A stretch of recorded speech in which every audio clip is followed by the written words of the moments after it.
আর একটা brain booster মহা ঔষধ আমি বলে দিচ্ছি ইনশাআল্লাহ। বেলের পাতা, বেলের যে পাতা আছে এইটা শুকাবেন, মানে বেলের শরবত খান না, ওই পাতাটা শুকিয়ে গুঁড়া করে ঘি দিয়ে ভেজে খাবেন। যে কোনো বাচ্চা, বয়স্ক, যে কোনো তরুণ যদি খায় প্রতিদিন 1 চামচ করে বেলের পাতা শুকিয়ে গুঁড়া করে ঘি দিয়ে ভেজে 1 চামচ করে খাওয়াবেন। ওর ব্রেইনের অবস্থা যে অবস্থায় আছে না কেন ইনশাল্লাহ তার থেকে তার ব্রেইনের কর্মক্ষমতা বহুগুণে বাড়বে ইনশাল্লাহ। বেলের পাতার মধ্যে রয়েছে অ্যালকালয়েড, ফেনোলিক অ্যাসিড, ফ্লাভোনয়েড, একটা মারাত্মক লেভেলের সুপার অ্যান্টিঅক্সিডেন্ট, এই 3টা উপাদান।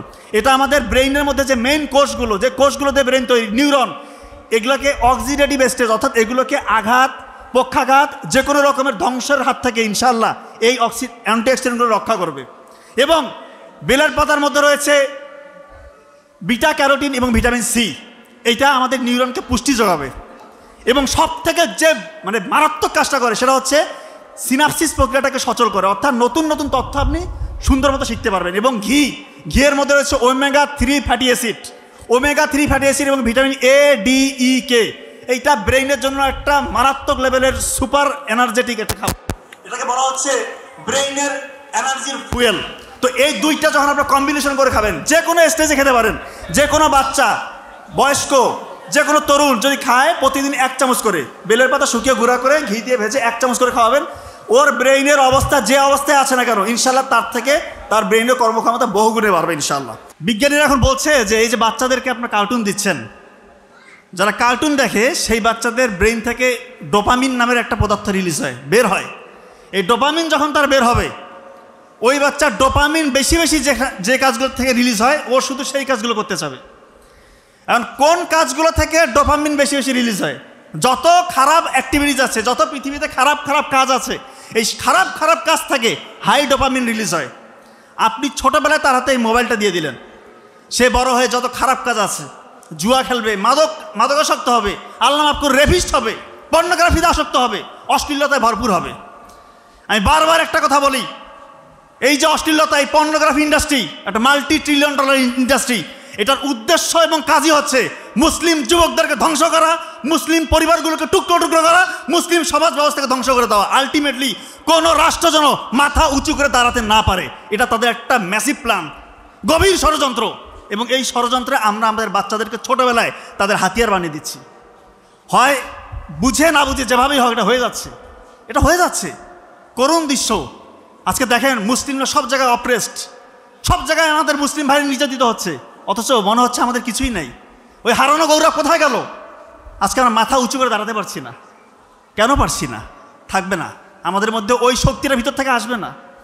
বিজ্ঞানীরা পরীক্ষা করে দেখেছে, নেদারল্যান্ডের এবং চায়নার কয়েকটা বিজ্ঞানাগারে কয়েক হাজার স্টুডেন্টের উপর পরীক্ষা করে দেখেছে যারা কার্টুন দেখে। একটা পরীক্ষার নাম হচ্ছে EEG। এই পরীক্ষা করে দেখেছে যে ওই বাচ্চাদের ব্রেইনের যে সেল, নিউরন, ওইটার স্ট্রাকচার, ওইটার কেমিস্ট্রি, ওইটার গঠনটাই চেঞ্জ হয়ে গিয়েছে। মারাত্মক ব্যাপার, গঠনটাই চেঞ্জ হয়ে গিয়েছে। এবং ব্রেইনের মধ্যে নতুন নতুন মিউটেশনের মাধ্যমে নতুন নতুন খারাপ কোষ, খারাপ টিউমার, ক্যান্সারের দিকে ব্রেইনটাকে ধাবিত করতেছে। আজকে দেখেন না যে 2.5 বছরের বাচ্চা কার্টুন ছাড়া তাকে খাওয়ানো যায় না, এটা বাস্তব, খাওয়ানো যায় না।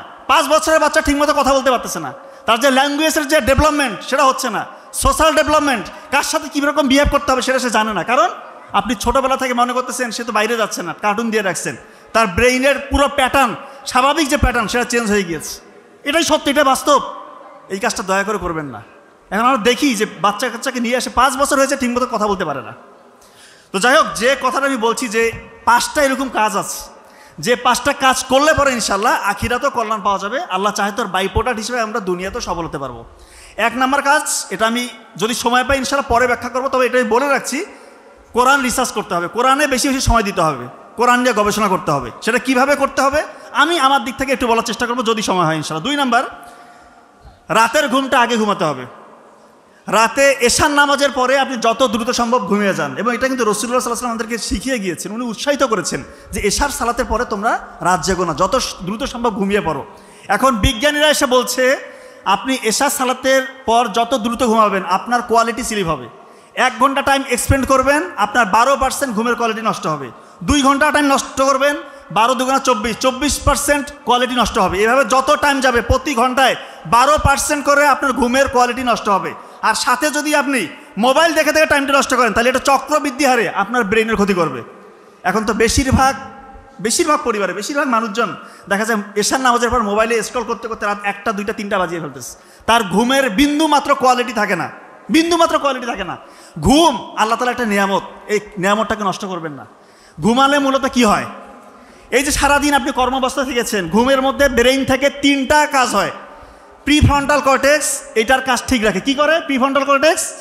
এর কাজ হচ্ছে মনোযোগ ধরে রাখা, যে কোনো সমস্যায় পড়লে সমস্যার সমাধান করা, নতুন একটা চিন্তা আসতেছে আপনার, ওই ডিসিশনটাকে ঠিকমতো মেক করা এবং আপনাদের আবেগটাকে নিয়ন্ত্রণ রাখা। এটা হচ্ছে প্রিফ্রন্টাল কর্টেক্সের কাজ। আপনি যখন ঘুমাবেন না, আপনার ওই প্রিফ্রন্টাল কর্টেক্সের কার্যকারিতা হারিয়ে যাবে। 2 নাম্বার, হিপ্পোক্যাম্পাসের কাজ কি? ছাত্রছাত্রীদের জন্য খুবই জরুরি। হিপ্পোক্যাম্পাস হচ্ছে আমাদের যে কোনো কিছু যখন আমরা তথ্য পড়ি, শিখি, এটাকে শর্ট টার্ম মেমোরি সেন্টার থেকে লং টার্ম মেমোরি সেন্টারে কনভার্ট করে, দীর্ঘস্থায়ী মেমোরি সেন্টারে যে রিজার্ভ করে। ঘুম যদি না হয় এই কাজ করবে না। 3 নাম্বার, কনটেক্সট। আমাদের যে হচ্ছে ইন্টেলেকচুয়াল যে কনটেক্সট, এইটাকে ঠিকঠাক রাখে। অর্থাৎ আপনি যত তথ্য আপনি কিছু শিখেছেন, এগুলোকে ধারাবাহিকভাবে গুছিয়ে রাখে ব্রেইনের ওই জায়গাটা। আপনি যখন ঘুমাবেন, আপনি কখন কোন কথা বলতে হবে, কখন শব্দ চয়ন কোনটা হবে, পরীক্ষা কোনটা লিখবেন, এই জিনিসগুলো সব অর্গানাইজড ওয়েতে সাজিয়ে রাখে ব্রেনের ওই জায়গাটা। আপনি যদি না ঘুমান ঠিক মতো, এশার নামাজের পর যদি না ঘুমান, আপনার এই একটা ফ্যাক্টরে কাজ করবে না, একটা সিস্টেমে কাজ করবে না, সবগুলো কলাপস হয়ে যাবে। তার মানে এটা কি জরুরি না? এশার নামাজের পরে ভাইয়া আমি বলতেছি, সন্তানরা যদি বলে যে আমি লেখাপড়া করবো, প্রয়োজন নাই, তুমি ফজরের সময় উঠো। এবং 2 নাম্বার পয়েন্ট আমার এটাই, 2 নাম্বার পয়েন্ট হচ্ছে ফজরের আগে উঠতে হবে। দুনিয়ার কোনো পরীক্ষা নাই যে পরীক্ষা তুমি সফল হতে পারবে না যদি ফজরের আগে উঠে তাহাজ্জুদের সালাত আদায় করে 2 ফোঁটা চোখের পানি ফেলো, যে কোনো পরীক্ষা ইনশাআল্লাহ কামিয়াব। এবং ফজরের, আমার ভাই খুব ভালো বলে, ফজরের আগে উঠলে ব্রেইন থেকে আলফা ওয়েভ, ব্রেইনের মধ্যে আলফা ওয়েভ তৈরি হয়। ওই সময় যদি কেউ 1 ঘন্টা পড়ে, অন্য সময় 4-5 ঘন্টা পড়ার সমান। এবং আপনি দেখবেন ফজরের নামাজ পড়ে যখন আসবেন, ওইটা ফ্রেশ এয়ার, ওই যে অক্সিজেনটা একদম ফ্রেশ অক্সিজেন, ওইটা আমাদের প্রতিটা কোষে যায়। শরীরের মধ্যে কোটি ট্রিলিয়ন কোষ, প্রতিটা কোষকে উজ্জীবিত করে নতুনভাবে, একদম তাকে মনে হয় যে সজীবতায় ভরে যায়। এবং সূর্যের আলো লাগাবেন সকালবেলা। সূর্যের আলো লাগালে আমাদের ভিটামিন ডি ন্যাচারালি আমরা তৈরি করতে পারবো, আমাদের ইমিউনিটি বেড়ে যাবে। আমাদের দেখা যায় সেরাটোনিন নামের একটা হরমোন আছে, যদি সূর্যের আলোর সংস্পর্শে আপনি প্রতিদিন আসেন, আপনার সেরাটোনিন নামের একটা হরমোন রিলিজ হয়। সেরাটোনিন হরমোন হচ্ছে ভালো লাগার হরমোন। এই যে অনেকের অযাচিত কারণে আপনার মন খারাপ থাকে, হতাশা, অ্যাংজাইটি, স্ট্রেস, এগুলো কেটে যাবে। প্রতিদিন সকালবেলা 9টা-10টার দিকে একটু আপনার রোদ লাগানোর চেষ্টা করবেন। 3 নাম্বার পয়েন্ট, ভালো খাবার খেতে হবে। আমি একদম ব্রেন বুস্টার আপনাদেরকে বলে যাচ্ছি, নবী করিম সাল্লাল্লাহু আলাইহি ওয়াসাল্লাম আমাদেরকে বলে গিয়েছিল 3 ভাগের 1 ভাগ খাইতে হবে, এবং ওই খাবারটা হবে চিবিয়ে খেতে হবে। 1 ভাগ ফাঁকা রাখবো, 1 ভাগ পানি পান করবো। আমরা তখন পেটটা ভইরা খাই, এই পর্যন্ত খাই, এটা করা যাবে না, এটা আনসাইন্টিফিক।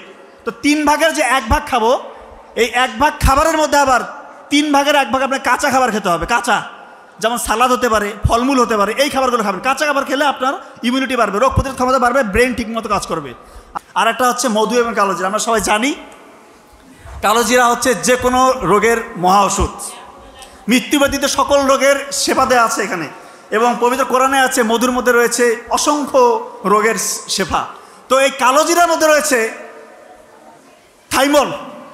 এটা আমাদের ব্রেইন শুধু না, পুরো শরীরের যতগুলো কোষ আছে এগুলোকে প্রোটেকশন দেয়, আমাদের রোগ প্রতিরোধ ক্ষমতা বাড়ায়, অসংখ্য সংক্রমণের হাত থেকে আমাদের শরীরটাকে রক্ষা করে। আমি তো বলি, যারা সামনে লেখাপড়া করবেন, ডাক্তার হবেন বা বড় কিছু হবেন, আপনারা এই কালোজিরা নিয়ে একটু রিসার্চ করার চেষ্টা করবেন। অবশ্যই অনেক কিছু থাকবে, যেহেতু রাসূলুল্লাহ সাল্লাল্লাহু আলাইহি ওয়াসাল্লাম বলে গিয়েছে যে মৃত্যু ব্যতীত সকল রোগের শেফা রয়েছে। তার মানে এখানে অবশ্যই এমন কিছু আছে, হয়তো এখন বিজ্ঞানী আবিষ্কার করতে পারছে না, সামনে আবিষ্কার হবে। এর জন্য কালোজিরা নিয়ে একটু চিন্তা করবে। আর মধুতে রয়েছে ফ্লাভোনয়েড এবং পলিফেনল, ফেনোলিক অ্যাসিড। এটা মারাত্মক সুপার অ্যান্টিঅক্সিডেন্ট। এটা একই সাথে গ্লুকোজ এবং ফ্রুক্টোজ দেয়, যেটা কিনা আমাদের ব্রেইনের মধ্যে ইনস্ট্যান্ট এনার্জি দেয়। এবং এই দুইটা যখন আপনার একসাথে খাবেন, আপনি ইনশাল্লাহ আপনার ব্রেইনের ক্ষমতা যেমন বাড়বে এবং আপনি হাজার রোগ থেকে ইনশাল্লাহ রক্ষা পাবেন।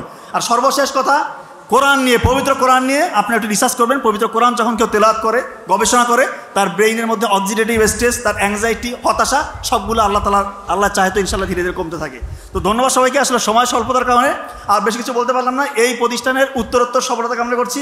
সবাই ভালো থাকবেন, ধন্যবাদ, আসসালামু আলাইকুম।